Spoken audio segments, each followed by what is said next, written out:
ministre politique Boubacar Sanso Bari, Sékou Yaya Bari recouvre finalement sa santé. On va dire. Puisque vous êtes Bari, j'allais dire sa liberté. Sa liberté conditionnelle. Puisque tous les deux sont Bari. J'ai voulu tirer un petit pont à ce niveau, mais ils ne sont pas de la même famille. Soit dit en passant, n'est-ce pas? Sauf si vous me dites le contraire. En tout cas, ce n'est pas établi. Vous êtes de Forikaria et lui, certainement, il doit être de Pita. Alors, nous avons appris ça hier à la sortie de cette émission, que Sékou Yaya Bari avait bénéficié d'une liberté conditionnelle et que dans la foulée, il était autorisé à se faire évacuer, notamment en Tunisie, pour ses soins. On va se féliciter de la décision. Parce qu'on suppose que c'est une décision qui est dictée par son état de santé. Et le ministre de la Justice lui-même a dit ce matin chez nos confrères que c'était une décision dictée par les différents rapports médicaux. Oui, par les différents rapports médicaux, mais c'était davantage un acte humanitaire. Donc, et l'avocat intervenant notamment à FIM a indiqué qu'il devrait pouvoir partir de la Guinée dans l'après-midi de ce jeudi. Et nous avons échangé avec Sidi Touré qui dit que d'ici 19h-20h, il va partir de Conakry. Voilà. Mais encore une fois, donc on doit se féliciter. On est plutôt content pour lui. On souhaite qu'il puisse recouvrer la santé. Maintenant, on ne peut s'empêcher de s'interroger au-delà de ce que les autorités disent. Est-ce qu'il n'y a que l'urgence sanitaire? Est-ce qu'il n'y a que l'impératif humanitaire qui est justifié cette décision? Nous nous posons les questions parce que il y a une certaine proximité entre la rencontre récente du Premier ministre Bernard Gomou et l'ancien Premier ministre et leader de l'UFR Sidi Touré à Abidjan et cette décision qui a été prise. Personne n'a assisté à la rencontre entre les deux. On ne peut pas avec certitude savoir ce qu'ils se sont dit. Est-ce que, par exemple, l'élargissement ou la facilitation de l'évacuation de Sékou Yaya Bari a dû compter parmi les sujets de débat à l'occasion de cette rencontre? C'est une question que nous nous posons. Et nous nous posons aussi la question parce que, sans savoir nécessairement que contiennent les rapports médicaux, mais bien avant, d'autres détenus avaient invoqué des rapports médicaux qui stipulait qu'ils devaient être évacués sans que cela ne leur soit accordé. C'est le cas de Feu Lunseni Camara. Et peut-être il semble que d'autres ministres de la ville. Voilà, il semble que même je pense que même Lunseni Nabé avait on avait évoqué l'ancien gouverneur de la Banque centrale. Précédemment, il y a eu un rapport médical qui a circulé où il était clairement indiqué que il était nécessaire qu'il soit évacué. Ça n'avait pas pour autant, en tout cas à l'époque, prospéré. Alors, encore une fois, quand vous mettez d'un côté tout ce qui a été demandé à l'époque avec rapport médical à l'appui qui n'a pas été octroyé et aujourd'hui ça a été sollicité, ça a été accordé, je dis encore une fois, ce n'est pas que je sois mécontent de ce qui est de ce qui est arrivé pour Sékou Yaya Bari, mais je pose la question, est-ce qu'il n'y a que les questions sanitaires qui aient guidé la décision des magistrats? Oui, Massouma, puisque vous demandez la parole. Bien sûr. Non, alors, ce que je veux dire, c'est que j'ai eu directement le même réflexe que Sanso, mais je pense qu'à un moment donné, il faut qu'on réussisse à voir des actes et à les trouver complètement innocents. Aujourd'hui, bizarrement, j'ai envie... Alors, pourtant, tout doit être interprété. Bien sûr, mais moi, aujourd'hui, je n'ai pas envie d'interpréter ça. J'ai plutôt Vous envie de me dire... voulez prendre ça comme ça? Oui, parce que ce qui arrive, nos cerveaux sont tellement préparés à l'interprétation que quoi qu'il arrive, directement, on trouve une déduction. Et je pense qu'à un moment donné, même, Sanso, mais même nous tous, naturellement, on trouve toujours une corrélation entre tout. Moi, je n'ai pas envie de faire cette corrélation. Je me dis que c'est... Il y a aussi le non-dit. Oui, Sékou Yaya a eu sa chance. Il est parti se soigner. C'est un acte, on ne peut que se réjouir de cela. On encourage c'est un droit pour lui. Oui, mais un droit qui ne s'octroie pas facilement. Aux autres, qui ne s'octroie pas facilement dans le pays où on est. Et ça, justement, c'est ce qui fait naître les suspicions. Oui, je suis ce n'est pas accordé à tout le monde. Mais aujourd'hui, moi, je refuse encore une fois de tomber dedans. D'accord, c'est bon. C'est juste ça. Mais j'avais, si vous me le permettez, un petit commentaire par rapport à ce que Monyouma a dit. Pour moi, sur la fonction publique, pour moi, c'est la continuité de l'État. On trouve bizarre que les actes, cette continuité, parce qu'on n'est pas habitué, dès qu'il y a des dirigeants qui viennent, ils coupent tout et ils recommencent d'autres choses. Je pense qu'on devrait encourager cette continuité, que quand quelqu'un de nouvelles autorités arrive, qu'elle puisse se dire les autres ont entamé quelque chose, je n'ai aucune gêne à perpétuer cela, à faire tout pour que ça marche. Moi, je n'ai vu ça qu'au faire, au fin d'entretien routier, où l'actuel directeur général a encensé son prédécesseur pour dire qu'il a trouvé les instruments juridiques, les règles en la matière, le bureau, tout quasiment pour qu'il puisse obtenir des résultats. Ailleurs, c'est difficile, quand vous partez au garage gouvernement, c'est autre chose. Bien sûr. En tout cas, si dans certains ministères, il y a cette continuité-là, pour moi, on ne peut qu'être heureux. En tout cas, aujourd'hui, je suis du côté de la bonne humeur, de la positivité absolue, de me dire que tout va bien. Mais dès que je ne serai pas de cet avis-là, je vous le ferai savoir. Alors, Sékou Keita, quelle est votre analyse donc de cette liberté donnée à Sékou Yaya Bari? Plus loin, Charles Wright Sanso Bari le disait tout à l'heure, a dit sur les antennes d'Espace FM aujourd'hui qu'à son retour, ce n'est plus évident qu'il retourne en prison. Alors, en tout cas, il y aura une alternative. Ça en dit long. En tout cas, ça amène à se poser des questions. C'est comme s'il a déjà, prononcé la sentence. En tout cas, je pense que les sorties même du ministre de la Justice doivent être questionnées. Parfois, je crois qu'il doit laisser les véritables concernés du dossier se prononcer. On a un procureur désormais qui peut parler de certains dossiers. Au-delà de ça, quand c'est au niveau des tribunaux et tout ce qui s'ensuit, je pense qu'il y a des acteurs qui sont... C'est comme si ceux-ci ne travaillent pas, c'est lui seul qui connaît ce qui se passe. Quand il était procureur général, c'était encore lui. Ben oui, donc quand c'est comme ça, je pense que c'est pas bon, ça ne grandit pas l'institution. Mais autour de ce qui est en train de se passer, il y a deux choses. La première, c'est que les faits, je pense que Sékou Yaya Bari, c'est clairement établi qu'il était malade. Le fait même de cracher le sang, je pense que ça ne présage pas de bonnes choses. Même en le voyant, vous vous dites tout de suite, attention, sa physionomie. Il faut éviter peut-être que le pire n'intervienne. Et vous vous rappelez, après, après Ignace Dine, et ensuite, après, on nous a dit qu'il avait été conduit au niveau de l'hôpital sino-guinéen, ça veut dire qu'il y avait quand même il y avait quelque chose de très sérieux. De très sérieux le concernant. Ça, c'est un aspect, mais moi, je pose une autre question. Ça, c'est en rapport même avec la maison centrale. Allez-y. Pourquoi tous ceux qui partent là-bas sortent soit malades, ou 2 ou 3 jours plus tard, ils sont diminués. C'est compliqué. Ils sont totalement diminués. Est-ce que ça veut dire qu'au niveau de ces maisons, au niveau de la maison centrale, au-delà des conditions de traitement, mais les conditions carcérales sont vraiment à questionner, et que le ministre justement de la Justice, s'il doit parler de quelque chose dans tous les sens, je crois que ça doit commencer par là, parce que là, ça devient très compliqué.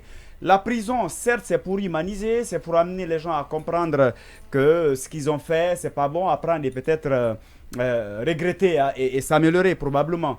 Mais si vous devriez partir là-bas, au-delà des peines que vous devrez purger, il faut craindre le pire. Je crois que c'est vraiment inquiétant. C'est inquiétant. La prison, même ceux qui sont là-bas, ils ont aussi des droits qu'on doit respecter. Mais si on ne peut pas respecter ces droits, je crois qu'on doit aussi reconnaître qu'au niveau de notre chaîne judiciaire, il y a ce problème la chaîne pénale qu'il faille régler. Maintenant, ce qui concerne le cas de Sékou Yaya Bari, on se réjouit parce qu'on avait quand même lancé l'alerte depuis un bon moment, et s'il a été libéré avec des conditions, tant mieux. Espérons justement qu'on puisse élargir aux autres, et dans l'espoir que le droit puisse être dit dans tous les sens.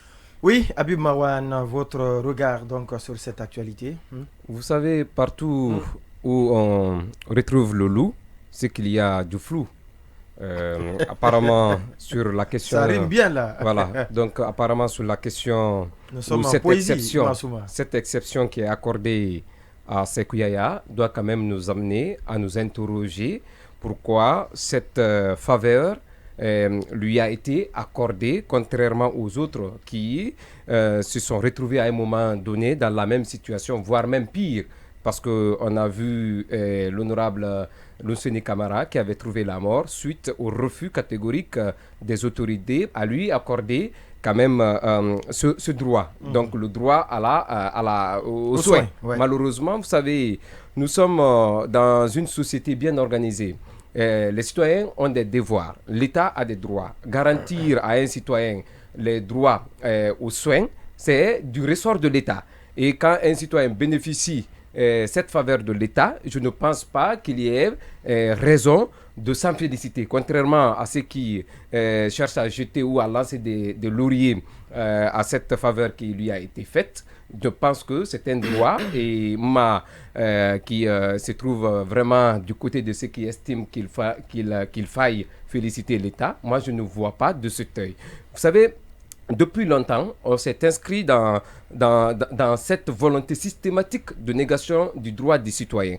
Lorsque des citoyens sont en conflit avec la loi, on ne le considère plus comme un être humain, on le considère comme étant un mouton ou un animal à domestiquer. Et aujourd'hui, on est tous devenus malheureusement des captifs de l'État ou des autorités en place. Lorsqu'on ne voit pas dans le même rétroviseur que ceux qui nous dirigent ou les tenants du pouvoir ou dans la même trompette, on est sujet quand même à toutes sortes de réductions, mais aussi on rogne même parfois nos espaces de liberté. C'est ce qui est arrivé à tous ceux qui se sont retrouvés malheureusement en prison. En tout cas, plusieurs d'entre eux étaient en prison sur Alpha.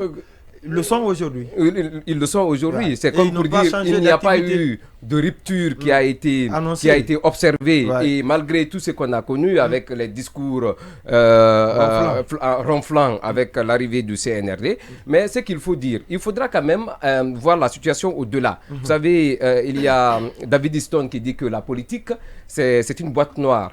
Comme l'a rappelé Sanso, je suis de ceux-là qui s'inscrivent dans cette interrogation. Sékou Yaya n'est pas extraordinaire, il n'est pas celui-là qui peut ou qui doit mériter plus que les autres. Et Fonike Mengue se trouve dans une situation de maladie. Ibrahim Diallo, vous avez vu comment ces gens sont. Aujourd'hui, il suffit juste de voir la physionomie de Fonike. Pour ceux qui l'ont côtoyé même avant sa nouvelle incarcération, il avait les pieds enflés, il avait le ventre ballonné.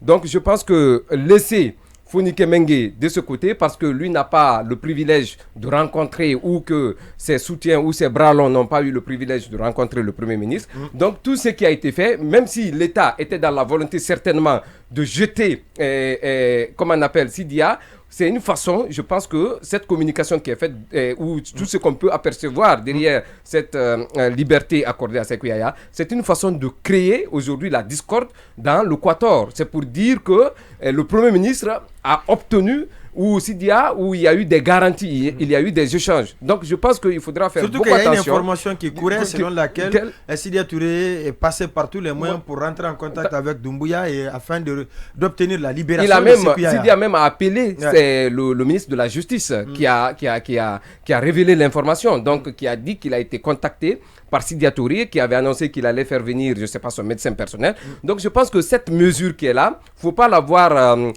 totalement comme une faveur, mais je pense qu'elle peut être une pomme de discorde. Ça peut être un élément semé par la junte pour créer la zizanie entre ceux qui sont au sein de ce quatuor. Donc je pense que le gros perdant sur Sidia Yassine ne fait pas attention. Encore une fois. Alors avant de partir, permettez-moi de lire ce message de Mohamed Traoré, parce que ça nous a tous échappé. Il dit qu'on ne dit pas liberté conditionnelle, mais liberté sous contrôle judiciaire. La liberté conditionnelle n'intervient qu'après une décision de condamnation. Ça nous a tous échappé. Merci à vous, Maître Mohamed Traoré. Merci surtout d'être à l'écoute de l'émission.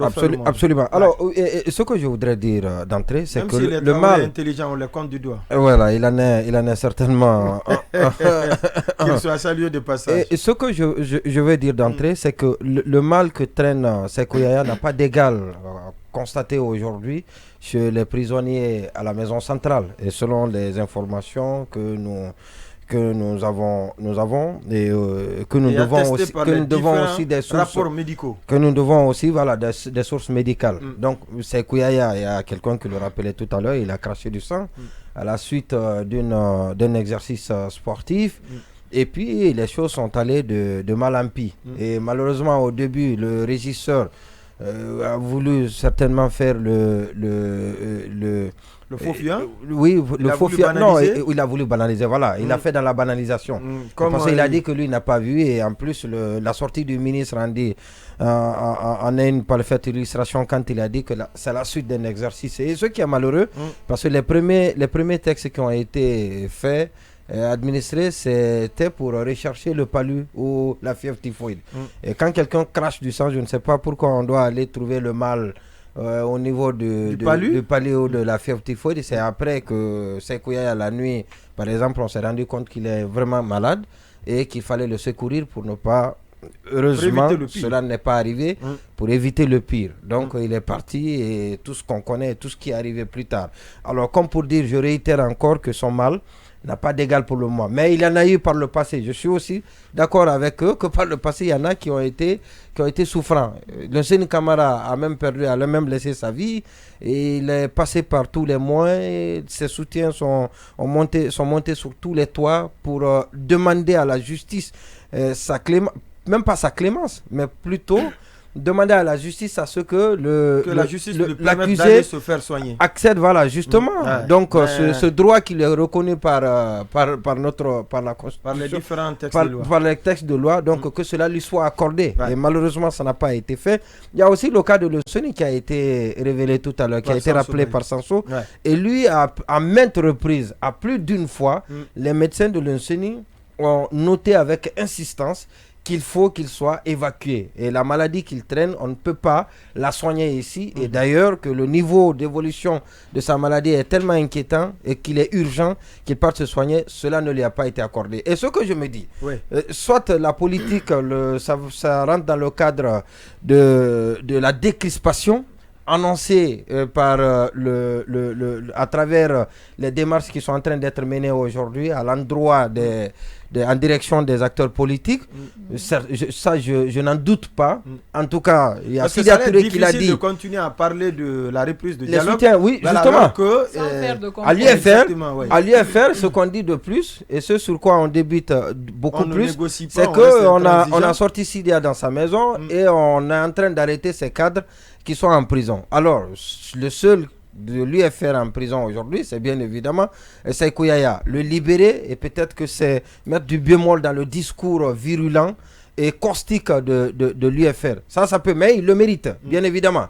Je dis c'est un droit pour lui, et ça a été reconnu par tout le monde. C'est un droit parce qu'il souffre énormément. Et donc c'est une bonne chose qu'il lui soit accepté d'aller se faire soigner. Maintenant, l'autre enseignement, c'est que et parce que les cas précédents, c'est toujours avec les anciens dignitaires, comme pour dire que les anciens dignitaires n'ont pas droit à cet avantage-là, à ce privilège. C'est justement ce qu'on peut tirer comme conclusion, et comme leçon.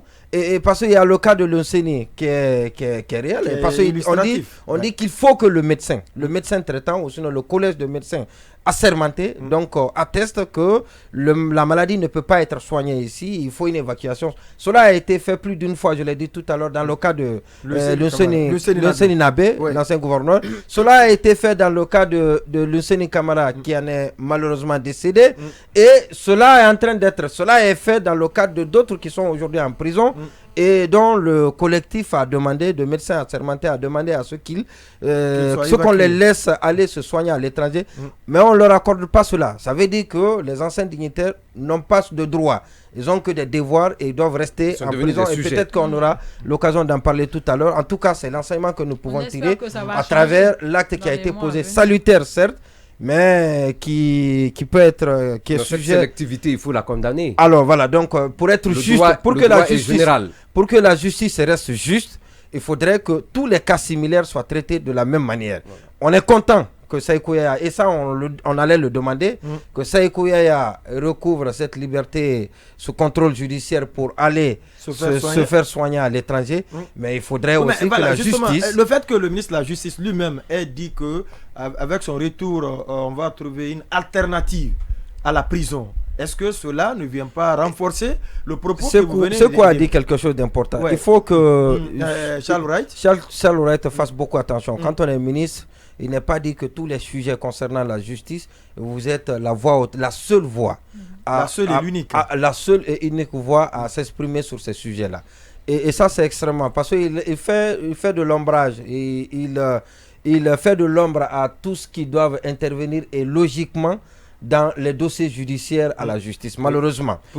Pour t'appuyer, oui. Il y a quand même cet exemple en 2008 avec Brice Hortefeux en France, qui a fait l'objet de condamnation lorsqu'il s'est mixé dans cette affaire de Liliane Bettencourt, qui l'opposait avec David Sena. David Sena qui avait des problèmes avec Sarkozy, qui était le directeur des services de l'enseignement intérieur. Donc, il n'a pas respecté même le principe de la présomption d'innocence. Donc, quand il est sorti dans les médias, il a directement condamné David Sena, qui était en même temps aussi un conseiller technique dans un département, et vous avez vu la sanction qui avait suivi. Donc c'est pour vous dire que quand on est ministre, ce n'est pas... On n'a pas parce qu'on est ministre que tout est permis. On ne doit pas gueuler. Vous dire qu'il y a une alternative à la prison, ça sous-entend que la justice est rendue. Alors il faut qu'il fasse beaucoup attention, et parce qu'il veut tellement bien faire, et malheureusement dans cet élan-là, il va tout gâter, comme on le dit dans le jargon populaire. Il est en train de tout gâter. Et ça, c'est marcher en reculant, c'est ce qu'il est en train de faire. Et ça, c'est très dangereux. Il n'est pas en train d'aider la junte. Et parce que l'image qu'il présente, ou sinon, ce qu'il renvoie comme image à travers ses communications, n'est pas la bonne. Et parce que quand on lit entre les lignes dans ces communications, on trouve assez de failles. Et ça, ce n'est pas une bonne chose. Il doit faire beaucoup attention, monsieur Charles Wright. Le ministre de la Justice. Alors moi, je suis d'accord, mais je ne pense pas que ce soit lié au fait qu'il ait envie de bien faire. C'est peut-être une question de tempérament. C'est quelqu'un qui, diront certains, hyperactif, d'autres trouveront gelé. Mais c'est un peu ça son mode de fonctionnement. Son mode de fonctionnement. En fait, il est encore ministre, mais il fonctionne en procureur ou peut-être même en juge. Il n'épouse pas encore, il ne sait pas que en tant que ministre, il ne peut plus se conduire comme il se conduisait, on va dire, il y a 3 mois.